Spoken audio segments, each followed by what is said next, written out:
Hi. Today we'll discuss about the external feature of the humerus. So humerus is example of the typical long bone. Superiorly, it articulates with the glenoid cavity and forms the shoulder joint. Shoulder joint is a ball and socket variety synovial joint. Inferiorly, it articulates with the laterally radius and medially ulna at the elbow joint. Now we'll explain the side determinating feature. So this is the ball-like head is directed upward, backward and medially and articulate with the glenoid cavity and small elevation just in front of the upper end of the shaft of humerus or upper end of the humerus, and the lower is a triangular and there is a deep fossa on the posterior aspect of the lower end of the humerus. There is a olignoid fossa. So these three side determinating features. So this is the left-sided humerus. Now we'll discuss about the external feature. So it is typical long bone. So it has upper end, lower end. In between this is the shaft. Upper end consists of the rounded ball-like head and small elevation on the upper end. This is the lesser tubercle, and on the lateral side is the largest elevation. This is the greater tubercle, and in between the two tubercle there is a vertical furrow or vertical groove. This is the intertubercular sulcus or bicipital groove. We'll discuss ball-like head. The ball-like head is directed upward, backward, and medially. It articulates with the glenoid cavity and forms the shoulder joint. And there is a circular line in between the ball-like head and the rest of upper head. So this circular line known as the anatomical neck of humerus. The anatomical neck of humerus provide the attachment of the capsules of the shoulder joint and shoulder joint. Now this is the small elevation. This small elevation lies anterior to the upper end of the humerus. This is the lesser tubercle, and there is a large elevation on the lateral aspect of the humerus. This is the greater tubercle.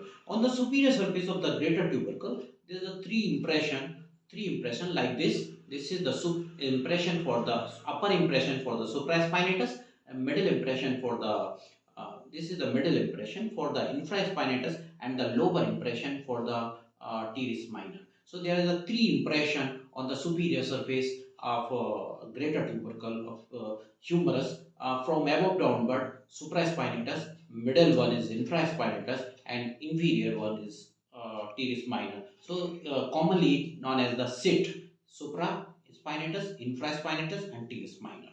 Now in between the two tubercle there is a vertical furrow or vertical groove. This is intertubercular, it lies between the two tubercles. So this is the intertubercular sulcus. Intertubercular sulcus continue as a two lip. So this is the medial lip of bicipital groove. Here is a lateral lip of bicipital groove. In between this is the groove of the or floor of the intertubercular sulcus. So this is the upper end of the humerus, and just below the upper end or and upper part of the shaft, this is the constricted part. This constricted part known as the surgical neck of humerus. This is the surgical neck. Why this is surgical neck? Because here is a this is the common site of the fracture of the humerus. So this is the surgical neck of humerus. Now the lower end, this is the lower end of the humerus. Lower end of the humerus is a triangular part divided in the two part. This is the central part. This central part is known as articular part, and laterally is two. This is the non-articular part. First we'll discuss about the articular part. So this is the articular part. Articular part again divided in the two part. This is the medial pulley like part. This is the trochlea. Trochlea articulate with the ulna, articular trochlear notch of the ulna, and this is ball like part lies laterally. This is the capitulum. So first we'll discuss about the trochlea. Trochlea has the two flange. This is the medial flange and this is the lateral flange. Lateral flange is 5 mm deeper or down. So on the only the reason behind the carry angle formation. So this is the trochlea. Just above the trochlea, this is the small fossa. This fossa known as the trochlear fossa. Now lateral portion is a ball-like part. Ball-like part is known as the capitulum. Capitulum articulate with the head of the superior surface of the head of the radius, and the just above the capitulum there is a small depression. This is small depression known as the radial fossa. So now non-articular part, this is the non-articular part. This medially is a non-articular part is a long, this is the medial condyles, and here is a lateral condyles. And just behind on the posterior aspect of the lower end there is a deep fossa. Deep fossa, this is the olecranon fossa. During the fully extension, the olecranon process of the ulna embedded in this fossa. So this is the olecranon fossa. Now in between the two end, this is the shaft. Upper part of the shaft divided in the two part. Upper part of the shaft is a cylindrical and the lower part of the shaft is a triangular. Whole shaft has a three border. This is the anterior border, this is the anterior, and here is the medial border, and this is the lateral border. So first we'll discuss about the anterior border. This is the anterior border. Anterior border starts from the lateral lip of the bicipital groove and it continue downward up to the line demarcation between the two fossa, like just above the articular part. So this is the anterior border. Now the medial border. Here is the medial border. This is the medial border. Medial border continue downward.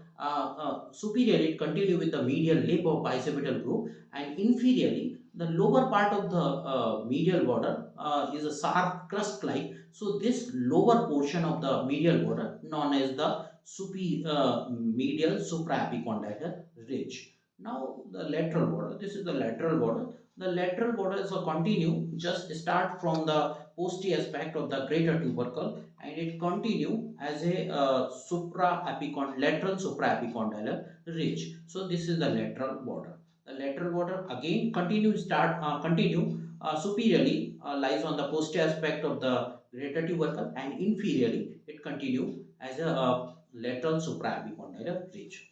Now in between the three border there are three surface. In between the anterior and posterior, anterior and medial, this is